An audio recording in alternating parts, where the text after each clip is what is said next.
line ho, uyu line lelo mwana mene, mwana wanzeru, line ho, line ho, uyu line lelo mwana mene, mwana wanzeru, ukacha mama wa amatengazaje, kusesa bakomo pamaivaje.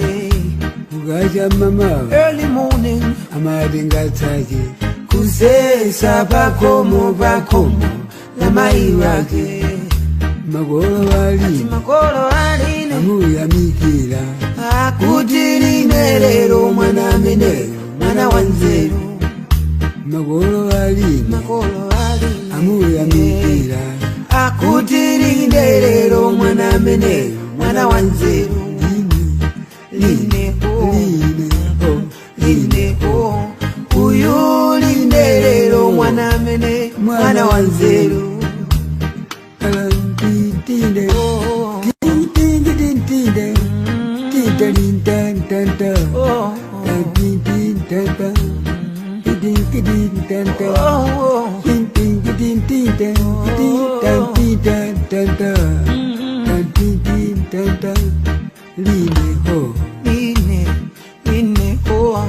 uyu line lelo mwana mene, mwana wanzeru. agire gogo wana madingo, gamu ya mikila, kuti na madingo mwana mene, mwana wanzeru.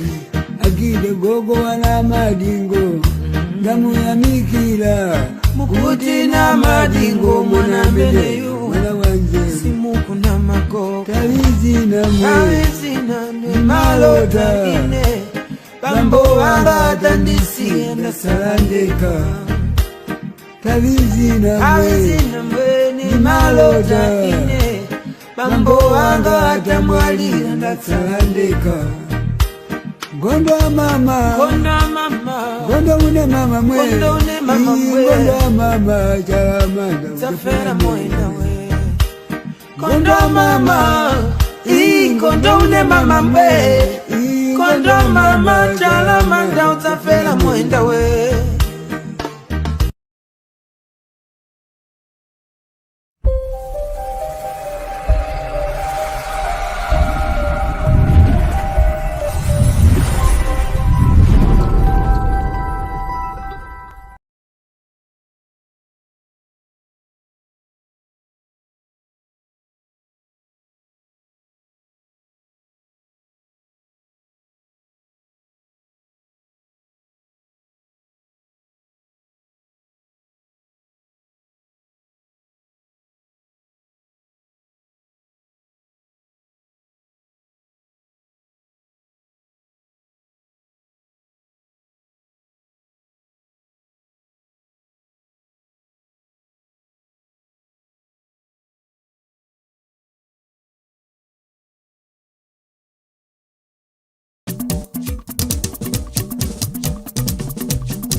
Adonanic shipping and logistics.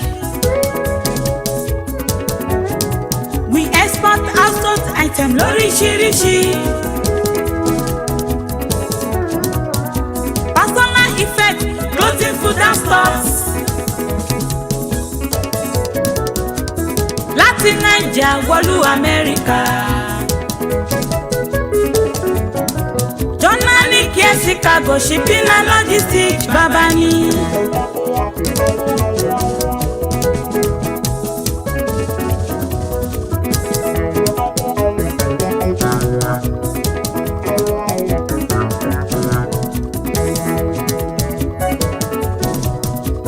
Oúnjẹ láti Áfíríkà lóríṣiríṣi. Dry meat, dry fish, báwo lẹ ṣe fẹ́ sí? We export goods Latin America, one Naija. Ìròyìn ọ̀tá fojú bẹ̀yìn ta America. Ẹ̀yin ti New York, ẹ̀yin ti New Jersey. Ẹ kàn sí journalic lórí email address. Ike Boka 27 àti Abuja Storm Journey Logistics bàbá ní.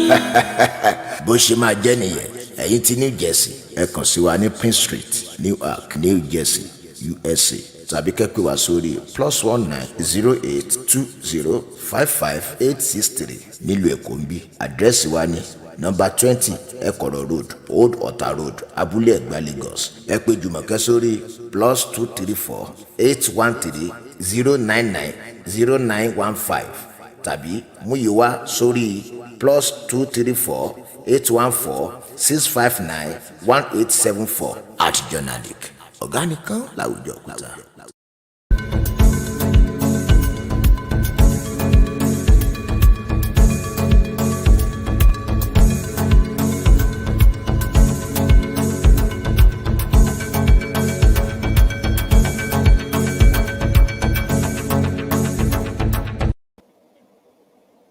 Right, welcome and thanks for joining us for another session right here on OY Media Scotland.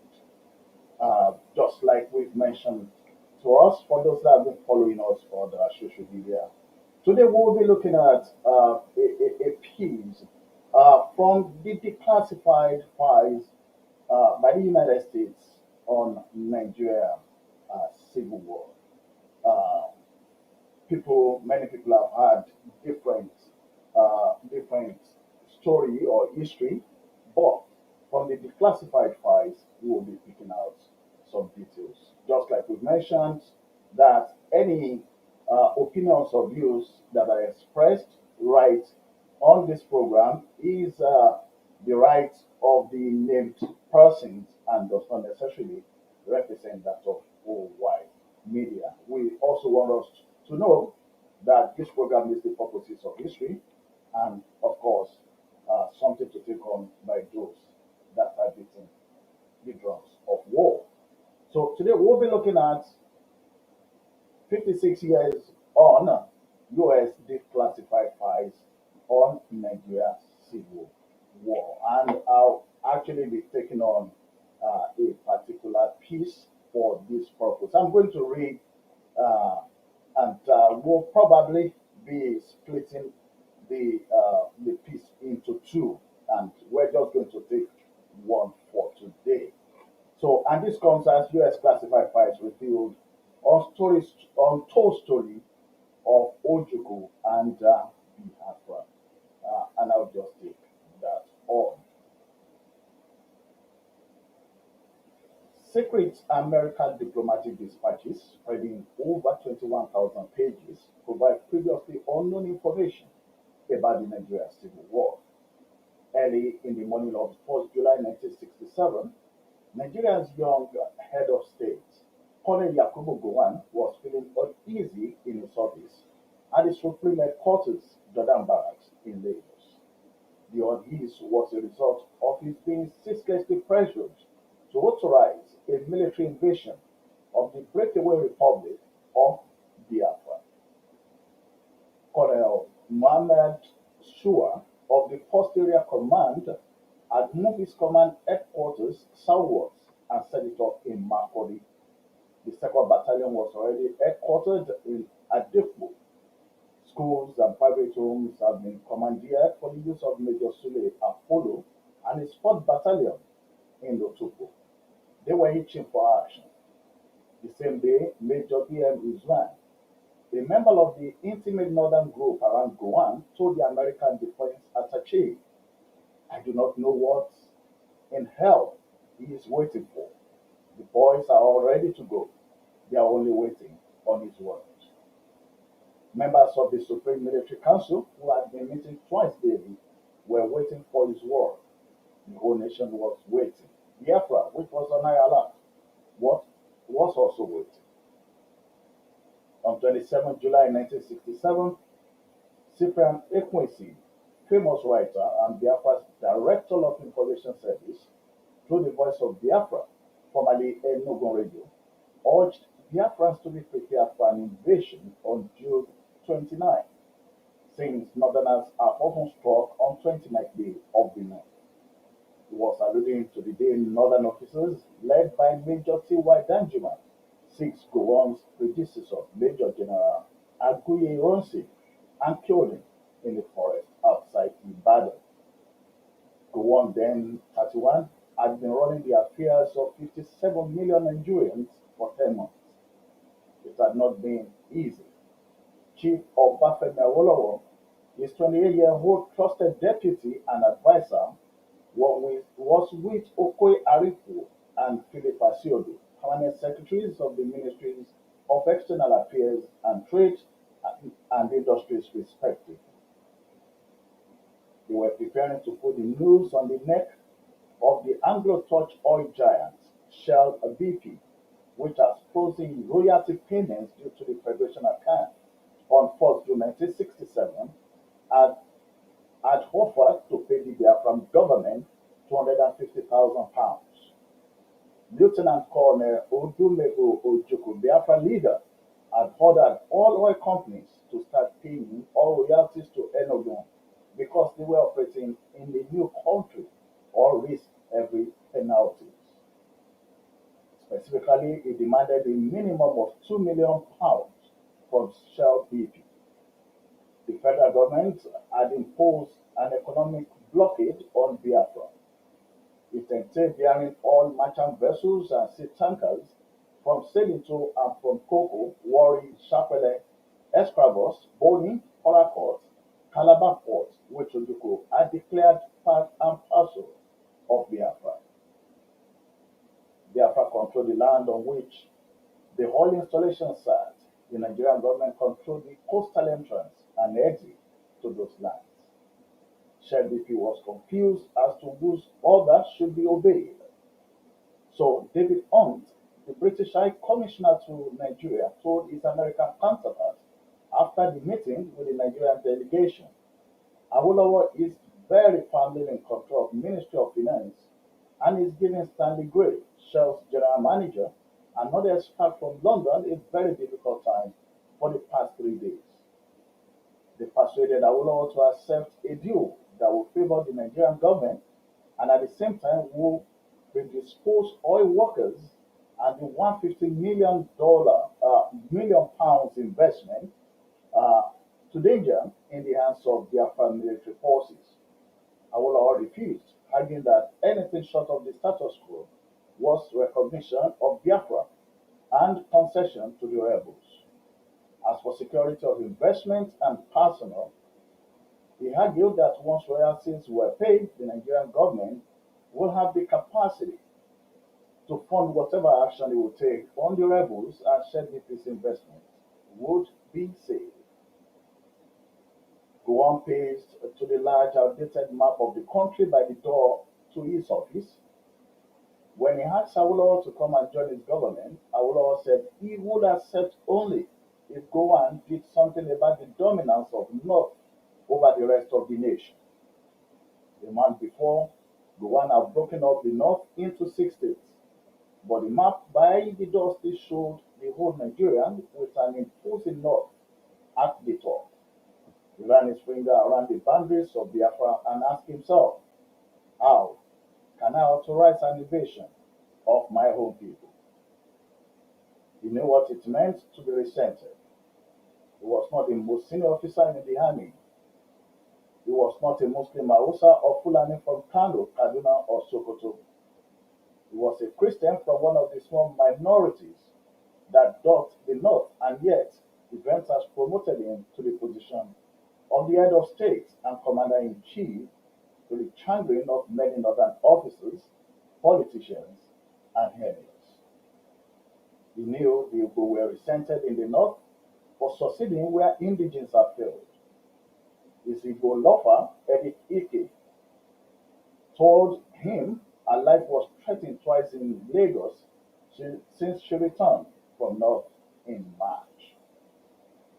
According to the secret US document of 4th July 1967, Edith's parents have been living in the North for 30 years.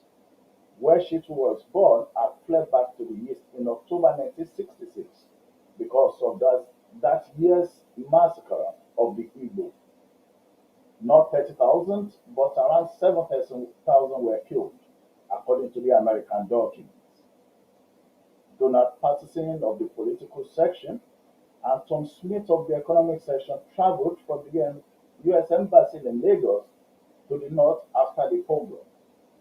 The Sabon Garis were ghost towns, deserted, with the detritus of people who had fled rapidly left behind. Most Northerners were taken to have no apologies for what had happened to the Igbos for the pogrom that had killed so many. There were exceptions, but in general, there was no remorse, and the feeling was one of good riddance. One day, our house gardener attacked and tried to beat up our Igbo cook. We fired the gardener, but not long afterwards, the cook left for the east, said Patterson. Earlier that week, Gowan called the West German ambassador in Lagos. The Germans were eager to be in the good graces of the Gowan administration. The war loomed, and in wars, buildings, roads, bridges, and other infrastructure are destroyed. This would need rebuilding. The contract for the second mainland bridge, later called the Co Bridge, was signed 2 years earlier by the ambassador CEO of Julius Berger, Tevlo AG, and Seu Shagari, Federal Commissioner for Works and Survey. That was Julius Berger's first contract in Nigeria. It was due for completion in less than 2 years, and they wanted more bilateral cooperation.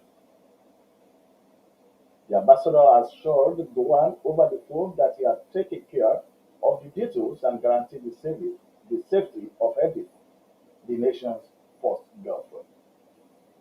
On the evening of 30 June, just before her departure on the commercial airline, Edith told the American Defense Attaché, Standish Brooks, and his wife, Gail, that she actually wanted to go to the UK or USA, but Jack, as she affectionately called Gowan, insisted that she could be exposed to danger in either of the two countries. German, he reasoned, would be safer. To Major B.M. Usman and other northern officers around Gowan who had attributed his slow response to the secession to the fact that his girlfriend was Igbo and that her parents were resettled in the East, it was such a huge relief that at the Supreme Military Council meeting of 3rd July 1967, Gowan authorized the long-awaited military campaign. Edith had safely landed in West Germany. Gowan told the gathering, "Gentlemen, we are going to crush the rebellion. But note that we are going after the rebels, not the Igbos." The military action, which was to become the Nigerian Civil War, or the Biafran War, or Operation Unicode, as it was coded in military circles, officially started on 6 June 1967 at 5 a.m. The North was minded to use the war as a tool to reassert its dominance of national affairs.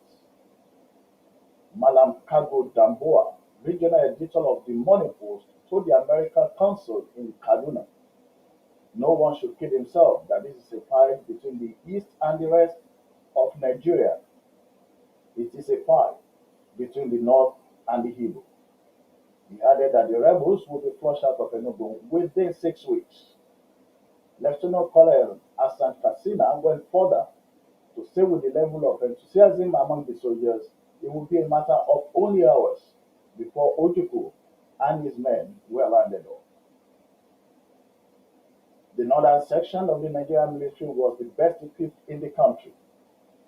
To ensure the region's continued dominance, the British assigned most of the army and air force resources to the north.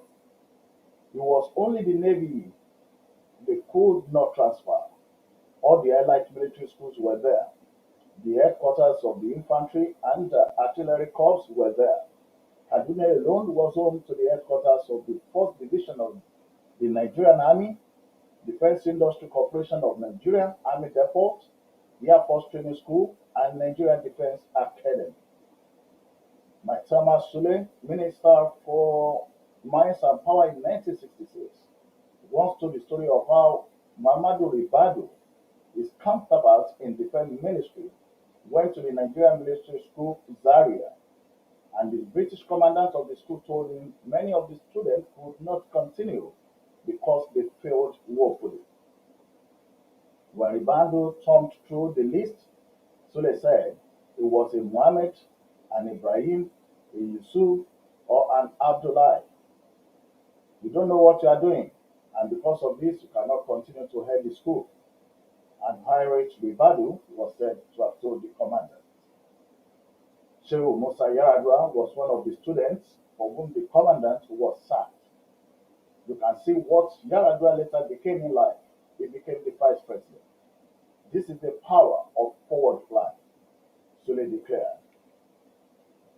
Unknown to the forward planners, according to the US documents, Ojukwu had been meticulously preparing for war as early as October 1966 after the second round of massacre in the north. He has stopped the eastern share of revenues they were supposed to accrue to the Federation account. By 30 April 1967, he had recalled all Igbo serving in Nigeria embassies and foreign missions, and those that heeded his call were placed on the payroll of the government of Eastern Region. The 77,000 square kilometers of the Republic of Biafra, a mere 8% of the size of Nigeria, was already divided into 20 provinces, with leaders selected for each. They had their own judiciary, legislative councils, ministries, and ambassadors. Aluiti helicopters and a B-26 bomber were procured from the French Air Force through a Luxembourg trading company. Hank Watton, the German-American Hans Wheeler, had been flying in Zek and Israeli hands via Spain and Portugal since October 1966. The military hardware they could not get, they seized. A DC-3 and a Fokker 527 were seized from the Nigerian Air Force in April.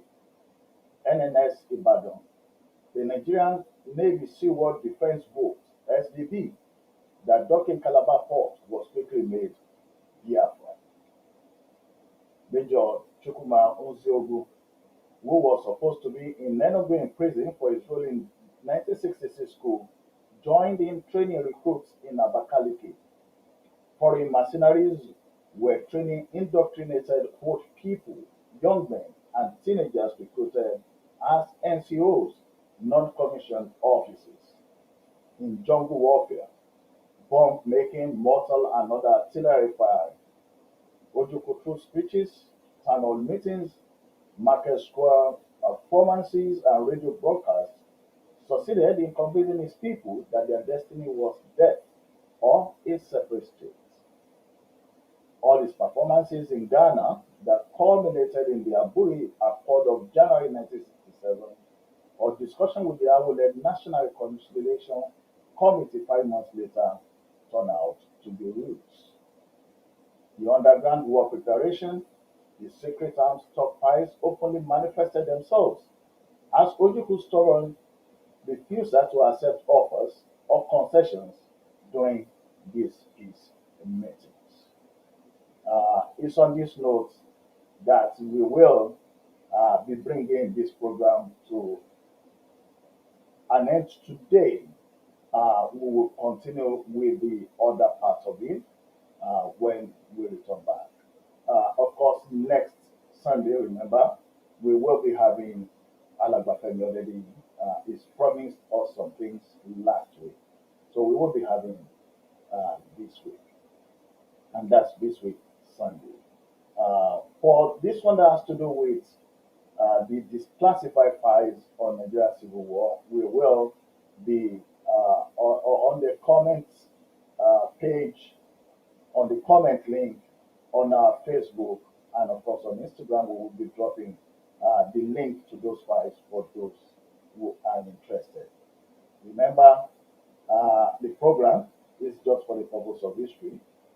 People have said their own part of what happened, what led to the war, but also we have, as we know, international involvement, and we also have these files that have been declassified now, which involves direct discussion with people that were involved, with international agencies.